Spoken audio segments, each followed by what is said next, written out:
Welcome to bullet news. Modi పాలనలో అన్ని స్కామ్లే. దోస్తులకే తప్ప ప్రజలకు మేలు చేయాలన్న ఆలోచనలు మోడీకి లేదు. ప్రధానిగా కాదు, దేశానికి సేల్స్ మెన్ గా మోడీ వ్యవహరిస్తున్నారని సీఎం కేసీఆర్ సంచలన ఆరోపణలు చేశారు. టీఆర్ఎస్ వేసే ప్రశ్నలకు హైదరాబాద్ వేదికగా మోడీ సమాధానం చెప్పాలని కేసీఆర్ డిమాండ్ చేశారు. రాష్ట్రపతి ఎన్నికల విపక్షాల అభ్యర్థి యశ్వంత్ సిన్హాకు మద్దతుగా జలవిహార్లోని నిర్వహించిన సభలో కేసీఆర్ సంచలన వ్యాఖ్యలు చేశారు. టార్చ్ లైట్ వేసి వెతికిన మోడీ హామీల్లో ఒక్కటి నెరవేరలేదని కేసీఆర్ ఆరోపించారు. మోడీ పాలనలో దేశం సర్వనాశనం అవుతోందని కేసీఆర్ విమర్శించారు. రైతుల ఆదాయాన్ని రెట్టింపు చేస్తామని అప్పుల పాలు చేశారని, ధరలు విపరీతంగా పెరిగిపోతున్నాయని మండిపడ్డారు. మోడీని చూసి ఫోర్డ్ లాంటి ఎన్నో విదేశీ కంపెనీలు వెళ్లిపోయాయని, బ్యాంకుల్లో ఎన్పీఏలు భారీగా పెరిగిపోయాయని, ఇదేనా తమ గొప్పతనం అని కేసీఆర్ ప్రశ్నించారు. ఏ ప్రధాని హయాంలో లేనంతగా రూపాయి విలువ పడిపోయిందని, ఎంత నల్లధనం తెచ్చారని నిలదీశారు. మోడీ పనితీరుతో అంతర్జాతీయ స్థాయిలో దేశ ప్రతిష్ట దిగజారిపోయిందని, శ్రీలంక చేసిన ఆరోపణలపై ప్రధాని మౌనం ఎందుకు అని కేసీఆర్ ప్రశ్నించారు. శ్రీలంక విషయంలో స్పందించకుంటే దోషిగానే చూడాల్సి వస్తుందన్నారు. మేము మౌనంగా ఉండమని, పోరాటం చేస్తామని స్పష్టం చేశారు. ప్రధానిగా మోడీ కాదు, దోస్తు షౌకర్ కోసం సేల్స్ మెన్ గా పనిచేస్తున్నారు. వికాసం పేరుతో దేశాన్ని నాశనం చేశారన్నారు. మోడీ పాలనలో అంతా తిరోగమనమేనన్నారు. మోడీ ఎంత నల్లధనం వెనక్కి తెచ్చారో చెప్పాలన్నారు. మోడీ వచ్చాక దేశంలో నల్లధనం నియంత్రణ కాదని రెట్టింపు అయిందన్నారు. ఇదేనా వికాసం అని ప్రశ్నించారు. నల్లధనం తీసుకొచ్చి 15 లక్షల రూపాయలు పేదల ఖాతాల్లో వేస్తామన్నారని, ఏ ఒక్కరి ఖాతాల్లోనైనా 15 లక్షల రూపాయలు పడ్డాయా అని ప్రశ్నించారు. ప్రధాని మోడీతో నాకు వ్యక్తిగతంగా విభేదాలు లేవని కేసీఆర్ స్పష్టం చేశారు. విధానాల పరంగానే పోరాడతామని చెప్పారు. మోడీ పనుల కారణంగా దేశం తలదించుకోవాల్సి వస్తుందని విమర్శించారు. राष्ट्रपति चुनाव के लिए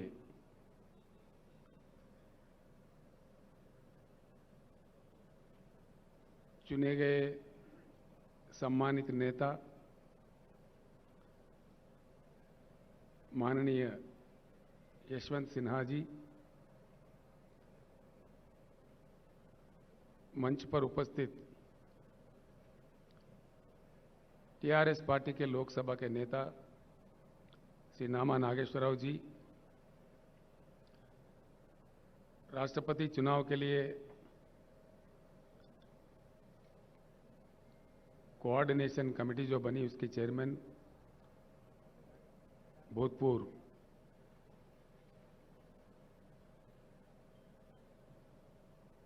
पार्लियामेंट मेंबर श्री सुधींद्र कुलकर्णी जी, माननीय मंत्रीगण, माननीय पार्लियामेंट के सदस्य, तेलंगाना लेजिस्लेटिव काउंसिल के सदस्य और हमारे तेलंगाना विधानसभा के विधायक भाइयों बहनों, मैं आप सबको नमस्कार करता हूं।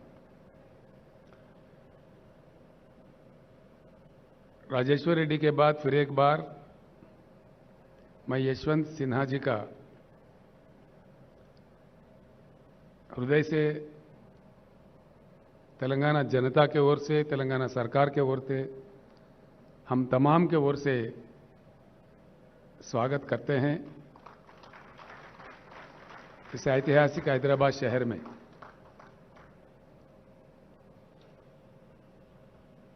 यशवंत सिन्हा जी एक अच्छे सच्चे टॉल पर्सनालिटी है। उन्होंने अपने करियर एडवोकेट के रूप में स्टार्ट की है। बाद में वो आईएएस अधिकारी भी बने। अधिकारी के रूप में भी कई सेवाएं देश को उपलब्ध कराए। उसके बाद राजनीति में आए और सम्मानित रूप से एक बार वो वित्त मंत्री थे देश के और एक्सटर्नल अफेयर्स मिनिस्टर भी रह चुके हैं। उसके बाद उनके जो इनसाइट्स थे, जो मंत्रालय वो संभाल रहे थे, अंतर्राष्ट्रीय स्तर पर भी पेरिस में उनको पुरस्कार दिया गया, उनको सम्मानित भी किया गया। ऐसे एक नेता को आज स्वागत करने में हम फख्र महसूस करते हैं। आज हम भाग्यशाली है कि एक अच्छे नेता को अच्छे ढंग से हमने राष्ट्रपति पद के लिए चुना है और आज हैदराबाद में जब वो आए,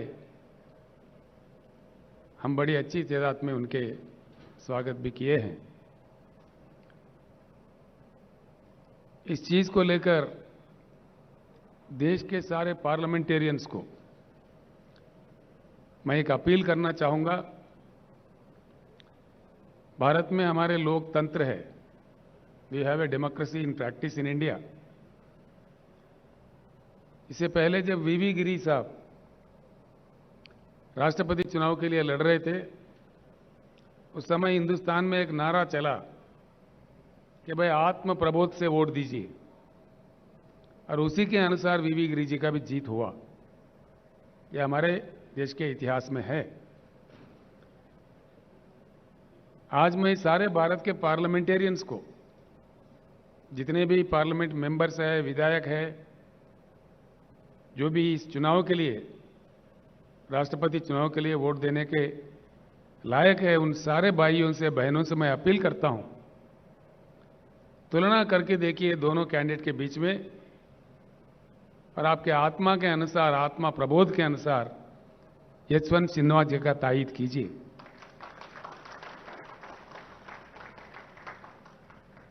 यशवंत जी, मैं दो चार शब्द जरूर कहना चाहूंगा। आशा करते हैं कि आप जीत जाए और देश का मान्यता बढ़े, देश का मान मर्यादा बढ़े। आप जैसे पर्सनालिटी जीतती है, व्यक्तिगत तौर पर आपका तो पर्सनालिटी बढ़ेगा ही, लेकिन देश का मान मर्यादा और बढ़ेगा। लेकिन क्या हो रहा है इस देश में?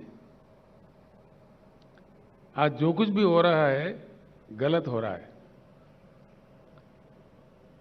जो कुछ भी किया जा रहा है गलत किया जा रहा है। ऐसे स्थिति में देश को खामोश नहीं रहना चाहिए, आवाज उठाना चाहिए, सबको एकत्रित होना चाहिए और एक परिवर्तन ऐसा वैसा नहीं, एक उच्च गुणवत्ता वाली परिवर्तन। We need to bring in a qualitative change in Indian politics. It's the requirement of the nation today.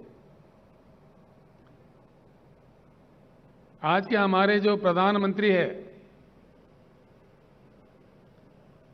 वो आज हैदराबाद आने वाले हैं, 2 दिन के लिए यहां रहने वाले हैं।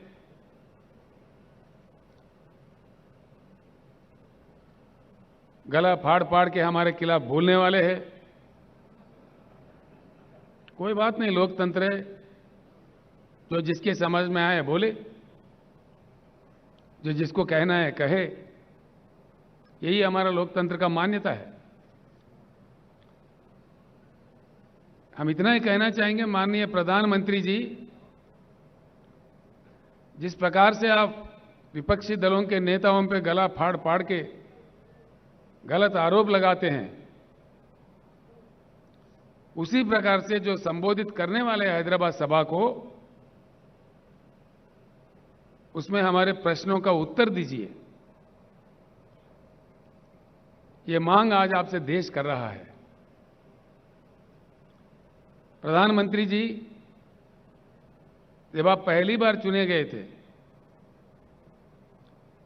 जनता के साथ कई आश्वासन दिए थे, कई प्रॉमिसेस किए थे। एक भी, कम से कम एक भी आपका किया हुआ वादा पूरा हुआ क्या? हम जानना चाहेंगे। तो किया है तो किस वादा आपने पूरा किया? एक भी, कम से कम एक भी टार्च लाइट डाल के भी ढूंढो तो नहीं मिलेगा। ये मैं नहीं, सारे देश कह रहा है।